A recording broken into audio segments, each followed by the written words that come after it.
안녕하세요. 이사무엘 목사입니다. 오늘 본문은 사무엘상 5장 1절에서 12절 말씀 함께 묵상해 보도록 하겠습니다. 블레셋 사람들이 하나님의 궤를 빼앗아 가지고 에베네셀에서부터 아스돗에 이르니라. 블레셋 사람들이 하나님의 궤를 가지고 다곤의 신전에 들어가서 다곤 곁에 두었더니 아스돗 사람들이 이튿날 일찍 일어나 본즉 다곤이 여호와의 궤 앞에서 엎드려져 그 얼굴이 땅에 닿았는지라.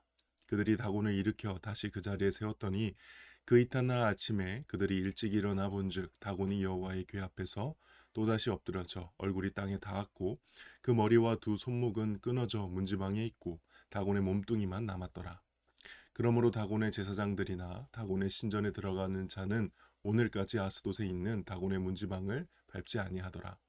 여호와의 손이 아스돗 사람에게 엄중히 더하사 독한 종기의 재앙으로 아스돗과 그 지역을 쳐서 망하게 하니 아스돗 사람들이 이를 보고 이르되 이스라엘 신의 궤를 우리와 함께 있지 못하게 할지라. 그의 손이 우리와 우리 신 다곤을 친다 하고 이에 사람을 보내어 블레셋 사람들의 모든 방백을 모으고 이르되 우리가 이스라엘의 신의 궤를 어찌하랴 하니 그들이 대답하되 이스라엘 신의 궤를 가드로 옮겨가라 하므로 이스라엘 신의 궤를 옮겨가더니 그것을 옮겨간 후에 여호와의 손이 심히 큰 환란을 그 성읍에 더하사 성읍 사람들의 작은 자와 큰 자를 다 쳐서 독한 종기가 나게 하신지라. 이에 그들이 하나님의 궤를 에그론으로 보내니라. 하나님의 궤가 에그론에 이른즉 에그론 사람이 부르짖어 이르되 그들이 이스라엘 신의 궤를 우리에게로 가져다가 우리와 우리 사 백성을 죽이려 한다 하고 이에 사람을 보내어 블레셋 모든 방백을 모으고 이르되 이스라엘 신의 궤를 보내어 그 있던 곳으로 돌아가게 하고 우리와 우리 백성이 죽임을 당함을 면하게 하자 하니 이는 온 성읍이 사망의 환란을 당함이라.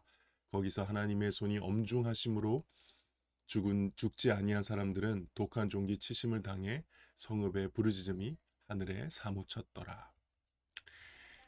블레셋 사람들은 여호와의 궤를 어디에 뒀으며 그 결과는 어떠한가요? 2절 말씀에 보니까는 다곤의 신전에 들어가서 다곤 곁에 두었다라고 되어 있습니다.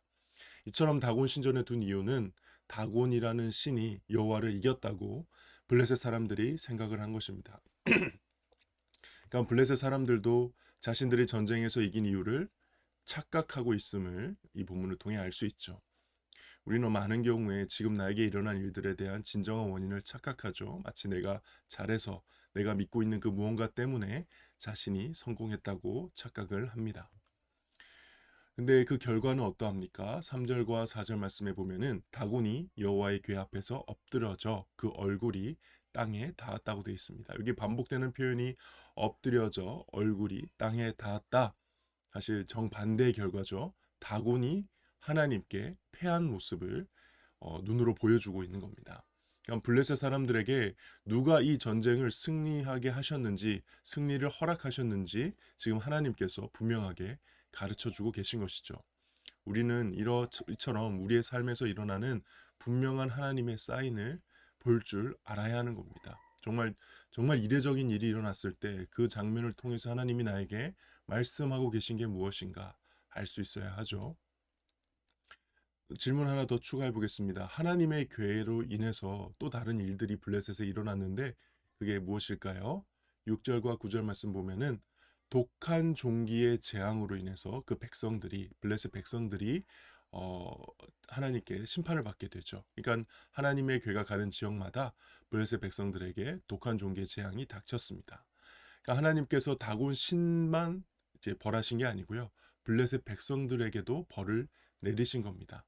그래서 이 모든 일들이 이스라엘의 여호와 하나님에게서 비롯된 것임을 알도록 해주신 것이죠. 그래서 이 여호와의 궤가 마지막 가드를 거쳐서 마지막에 에그론에 도착한 다음에 좀 특별한 일이 벌어지는데요. 바로 에그론 사람들이 하나님 앞에 사람들 앞에서 부르짖으며 하나님의 궤가 자신의 지역에 오는 것을 반대합니다. 그리고 그렇게 반대하니까 블레셋 지도자들이 모여서 방백들이 모여서 아예 궤를 다시 이스라엘 지역으로 돌려보내기로 의논을 하게 되죠. 그제서야 모든 일들이 하나님의 궤 때문에 일어난 일이라는 것을 적어도 블레셋 백성들이 인정하게 됩니다. 연구와 묵상입니다. 여호와의 궤가 당도하는 자리마다 왜 재앙이 일어났을까요?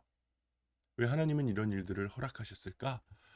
7절 말씀에 보면은 블레셋 사람들의 말이지만 이 말을 통해 오늘 말씀이 우리에게 이 일이 왜 일어났는지를 분명하게 알려주는데요. 7절 말씀에 그의 손이 우리와 우리 신 다곤을 친다 하시고, 다시 말해 하나님의 손이 블레셋과 블레셋의 신 다곤을 쳤다라는 사실을 후에 이제 이 말씀을 읽는 모든 사람들에게 분명히 알려주도록 이 아스도 사람들이 그렇게 말을 하게끔 하신 것이죠. 그래서 하나님께서 블레셋과 블레셋 신 다곤을 치신 것이다. 그러니까 이 사건은 결국 나중에 후에 이스라엘 백성들 입장에서 하나님이 어떤 마음이신지를 알 수 있게 해줍니다. 그 당시 어쨌든 블레셋에게 이스라엘이 졌잖아요. 근데 하나님이 분명히 말씀하신 겁니다. 하나님께서 블레셋 편을 든 게 아니다. 하나님께서 당신의 백성을 버리신 게 아니다. 라는 것을 분명히 알려주는 이 여호와의 계가 블레셋을 돌아다니는 이야기였다는 것입니다. 그래서 저와 여러분들은 어떤 것을 묵상할 수 있을까요? 저는 개인적으로 어떻게 하나님의 계가 블레셋에게 빼앗기도록 놔두실 수 있을까라는 생각을 하고 있었을 이스라엘 백성들에게 하나님이 다시 정확하게 답을 깨우쳐 준 것이라고 봅니다. 내가 능력이 없어서 너희가 패한 게 아니다. 너희가 악해서 그렇게 패한 것이다. 나는 단 한 번도 너희를 먼저 버린 적이 없다. 나는 이처럼 홀로 블레셋 진영에서 돌며 나 혼자 싸워 승리하고 돌아왔다. 결국 하나님, 한 번도 우리가 싸운 게 아니죠. 하나님이 싸우신 거다. 내가 승리를 주는 거다. 이 사실을 분명하게 알려주는 장면이 아닌가 생각합니다. 예전에 아브라함 링컨이 남북 전쟁 가운데 기도를 할 때 그렇게 기도를 했다고 하잖아요. 우리 하나님이 우리 편에 서기를 기도하는 게 아니라 우리가 하나님 편에 서야 한다. 그렇죠. 언제나 우리가 하나님 편에 서야 하는 것이 무엇인지를 깨우쳐주는 그런 본문이 아닌가 오늘 생각해 봅니다. 여러분들은 어떻게 각자가 묵상하셨는지 궁금하네요. 네, 오늘 묵상은 여기까지입니다. 오늘 하루도 말씀을 붙들고 주님 안에서 승리하는 저와 여러분 되기를 소원합니다. 감사합니다.